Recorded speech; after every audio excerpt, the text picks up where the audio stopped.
Assalamualaikum warahmatullahi wabarakatuh dan salam sejahtera. Hari ini kita akan berkongsi mengenai penulisan rancangan pengajaran siri 1. Okey, ini adalah bahan sebenarnya adalah bahan untuk PLC kami bersama SMK Mutiara di bawah unit TVET, Sektor Pembelajaran Wilayah Persekutuan Labuan. Okey.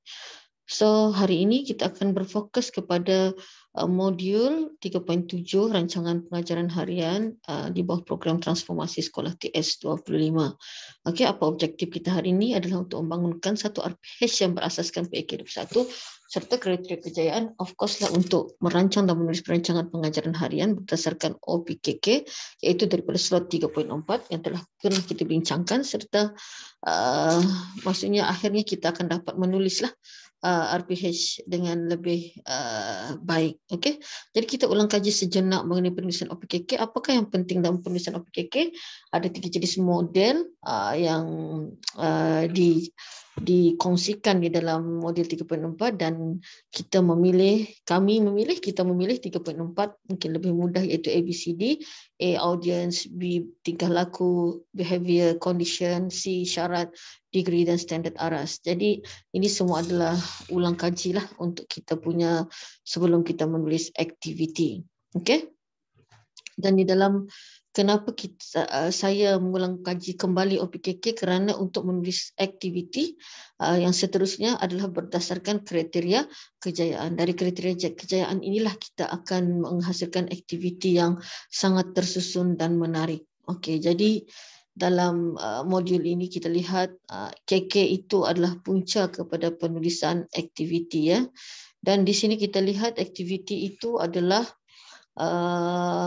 di mana di situlah semuanya berlangsung. Maksudnya induknya ada berlangsung di dalam itu. Okey. Dan untuk perjalanan aktiviti pastilah bermula dengan induksi, kemudian aktiviti utama dan penutup. Dan di dalam inilah akan berlaku pentaksiran dan sebagainya. Okey. So, kita lihat sekali lagi, ingin saya ulangi. Okey, untuk RPH ini kita bermula dengan induksi. Kita harus menarik minat terlebih dahulu. Kita memaklumkan kepada murid tentang OP dan KK. Kemudian aktiviti utama, penerangan mengenai kandungan pelajaran, contoh tunjuk ajar, peluang membuat latihan, bimbingan dan maklum balas berterusan, memberi pelbagai gaya pembelajaran, cabaran bersesuaian untuk semua murid serta peluang untuk belajar secara kolaboratif dan pentaksiran untuk pembelajaran.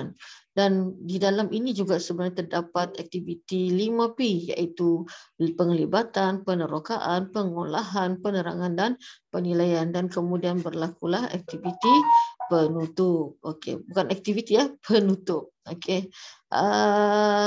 Di sini kita lihat apa yang dikatakan sebagai aktiviti.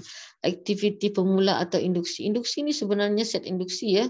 Jangan kita lupakan, ini perkara yang harus kita lakukan, di mana aktiviti ini merancang aktiviti untuk menarik minat murid, mungkin melalui lagu, video, gambar, bahan maujud, mengambil kira kemahiran, menarik perhatian, mewujudkan motivasi, mempunyai kegiatan kognitif dan menstruktur, dan merangsang ingatan terhadap pembelajaran dahulu, pengetahuan sedia ada, penyoalan dan teka-teki serta gambar. Okey. Seterusnya kita lihat komponen kemahiran set induksi, menarik perhatian, menggunakan nada suara untuk memfokus minat. Mungkin selama ni kita membuat induksi, kita tahu induksi, tapi rupanya di dalam ni kita ada menarik perhatian, mewujudkan motivasi, berkaitan dengan kognitif dan menstruktur.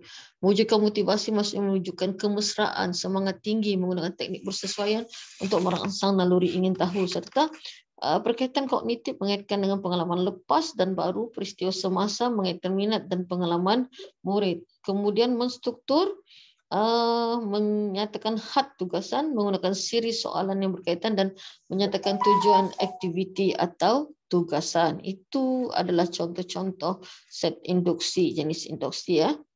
Okey, jadi hari ini inilah perkara yang akan kita bincangkan, iaitu mengenai aktiviti utama. Okey, aktiviti utama Okey, di mana di sini ada yang pertama ada 3 komponen ya kalau dalam modul 3.7 ni, iaitu komponen 1 penyampaian isi kandungan pengajaran, kemudian pastilah ada berlaku praktis dan kemudian penyemakan dan pemahaman. Okey, jadi kita terus kepada perbincangan. Okey, dari mana lahirnya aktiviti yang ingin kita rancang itu adalah berdasarkan kriteria kejayaan yang telah kita buat di dalam OPKK. Jadi langkah pertama, di sini ada 4 langkah, iaitu induksi. Maksudnya induksi kita, tadi kita tengok ada beberapa jenis induksi kan. Itu hanyalah penambah ilmu kita ya. Kemudian kita ada langkah kedua, iaitu aktiviti utama, terdapat 5E atau 5P di dalam langkah 2 ini. Kemudian dari segi penutup dan refleksi. Okey. Jadi kita teruskan kepada apakah sebenarnya 5E ataupun 5P. P penglibatan, penerokaan, pengolahan, penerangan dan penilaian. Apakah dikatakan sebagai penglibatan, iaitu menjadikan situasi bagi episod pembelajaran, memberi kerelevanan kepada pembelajaran, menggalakkan perasaan ingin tahu, menggalakkan murid memberi idea awal, mengetahui pemahaman sedia ada murid, membolehkan guru mengetahui bagaimana untuk melakukan pembangunan pemahaman murid. Apa dikatakan penerokaan? Yang paling penting, murid membina kepahaman konsep berdasarkan first hand experience. Maksudnya mula menjawab soalan diutarakan dalam penerokaan, murid boleh dibimbing atau diberi maklumat tambahan. Yang penting murid boleh mempunyai ownership, murid boleh membina pemahaman daripada idea sedia ada mereka. Maksudnya kita bagi peluang mereka meneroka. Dan dari segi penerangan, peringkat ini memerlukan input dari guru setelah murid membina pemahaman konsep. Ini melibatkan pemantapan dari segi terminologi, definisi, model dan analogi. Guru perlu melibatkan murid dalam membuat penerangan dan pembinaan idea selanjutnya melalui refleksi yang telah murid temui dalam penerokaan dengan menggunakan soalan. Sekiranya perlu, guru boleh menambah idea baru. Okey, dengan ulangan peringkatan penerokaan, penerangan. Maksudnya penerokaan, penerangan. Okey, dan seterusnya dari segi pengolahan ini tidak semestinya berlaku, tetapi pengolahan ini maksudnya mengukuhkan, mendalami dan mengembangkan pemahaman konsep melalui mengaplikasikan konsep tersebut. Murid diberi masa untuk menyelesaikan bagi memahami bagaimana big idea dipraktikkan. Okey. Dan akhir sekali, penilaian, pentaksiran melalui pelbagai kaedah dan tugasan perlu dilakukan di akhir setiap I untuk menyemak perkembangan pemahaman. Apabila pentaksiran dilakukan di akhir setiap unit, maka ia berbentuk sumatif dan untuk mengukur pencapaian murid. Dan sebenarnya ini adalah perkara yang memang biasa kita lakukan, iaitu PBD, sumatif. PBD adalah penilaian pentaksiran berbentuk sumatif. Jadi apakah yang dilihat di sini sebelum kita meneruskan bahagian seterusnya? Refleksi ya, penulisan refleksi ini tidak ada penulisan refleksi yang paling terbetul dan terbaik. Walau bagaimanapun di sini mungkin rakan-rakan guru boleh menulis 2 kejayaan di dalam PDP yang pada hari tersebut serta apa penambahbaikan yang harus dilakukan. Ini adalah contoh penulisan RPH. Hampir dari segi penulisan OPKK telah hampir sempurna. Cuma di dalam penulisan aktiviti ini pun hampir sempurna. Cuma di sini kita lihat rakan guru kita banyak menggunakan perkataan guru menayangkan, guru menerangkan kepada pelajar. Kita faham mungkin niat guru yang menulis ini memang adalah kepada berpusatkan murid, tetapi di sini dia banyak menggunakan perkataan guru. Jadi mungkin kita boleh tambah baik ya dari segi penulisan. Mari kita tengok bersama-sama contoh penambahbaikan tersebut. Okey.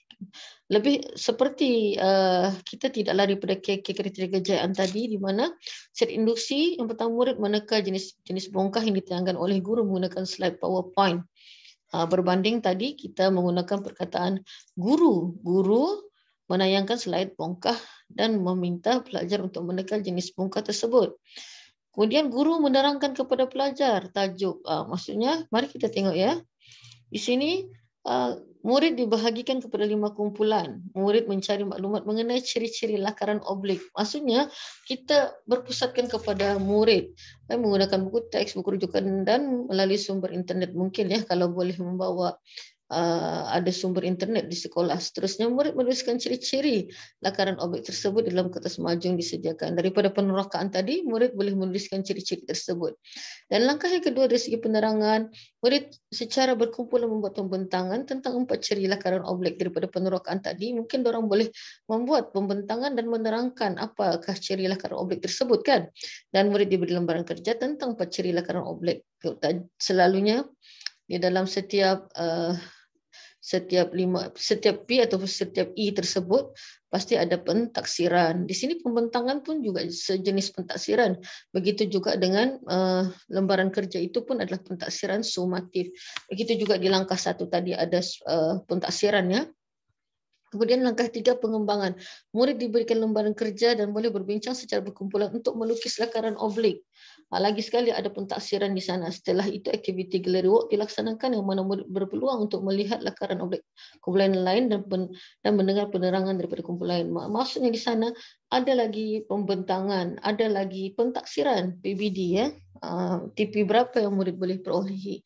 Kemudian langkah 4 dari segi penilaian, murid diminta menyatakan apakah kesan sekiranya lakaran objek tidak mengikut langkah yang betul. Maksudnya ada sedikit kebat di situ kan, kita lihat apa kesan ya kalau sekiranya lakaran objek itu tidak mengikut langkah yang betul. Dan akhirnya penutup di sana murid diminta beritahu apa yang telah dipelajari pada hari ini. Jadi daripada segi penulisan itu memang kita berfokus kepada murid, berpusatkan murid. Jadi contoh idea utama menggunakan kaedah pembelajaran kooperatif, menggunakan teknik penyoalan, mengikut aras, menggunakan peta, menggunakan lagu, menggunakan gambar. Ini adalah kita punya ekstra bonus lagi ya dalam penceritaan aktiviti utama. Okey, seterusnya menulis aktiviti utama mestilah berdasarkan kriteria kejayaan anda. Maksudnya macam saya katakan tadi bahawa penulisan aktiviti itu berdasarkan kriteria. Dan kemudian mari kita tengok daripada segi aktiviti penutup. Okey, penutup mungkin guru bertanya murid tentang pembelajaran mereka. Contoh melalui exit ticket, kuis, lisan dan lain-lain. Kemudian mesti merujuk dikaitkan dengan objektif pembelajaran. Nilai sejauh mana objektif dicapai. Memberitahu guru apa yang perlu diajar semula, ambil perhatian respon pelajar, itu pun penutup, memberi panduan untuk pengajaran akan datang, membuat refleksi untuk penambahbaikan. Okey, ini adalah contoh-contoh idea aktiviti penutup menggunakan exit ticket, menggunakan teknik penyoalan, menggunakan teknik jigsaw, menggunakan rumusan grafik. Dan banyak lagi lah aktiviti penutup yang boleh rakan-rakan guru lakukan, dan memang saya tahu rakan-rakan mempunyai aktiviti penutup yang berbagai. Jadi akhirnya penulisan RPH membantu guru menyusun pelaksanaan PDP di dalam kelas yang perlu mengambil kira banyak aspek. Jadi guru perlu mengambil kira SKPM G2 standard 4 dalam perancangan ya. So itu saya katakan bahawa RPH ini jika kita ingin meningkatkan kualiti PDP kita, kita mesti merujuk kepada standard 4. Dan penulisan RPH membantu guru bersedia dengan baik untuk memberikan pengajaran yang berpusatkan murid. Memang betul untuk kita melaksanakan pengajaran berpusatkan murid, kita perlu merancang terlebih dahulu sebelum masuk ke kelas. Semoga perkongsian saya hari ini memberikan manfaat kepada rakan-rakan guru sekalian. Teruskan berjuang menjadi guru yang berjiwa. Terima kasih. Assalamualaikum dan salam sejahtera.